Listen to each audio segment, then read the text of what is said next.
ஸ்ரீ மாத்திரை நமக்கு திருநீர் எதுக்கு அணிய வேண்டும்? விபூதி அப்படிங்கிறது லட்சுமி கடாட்சமானது. திரு அப்படிங்கிறது லட்சுமி அப்படின்னு பொருள்.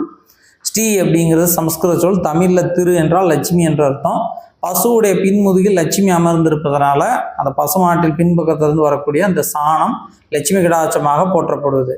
அந்த சாணத்தை எரித்து வரக்கூடிய திருநீரை நாம் அணிவதால் நமக்கு லட்சுமி கடாட்சம் ஏற்படும், நோய் நொடிகள் நீங்கும்.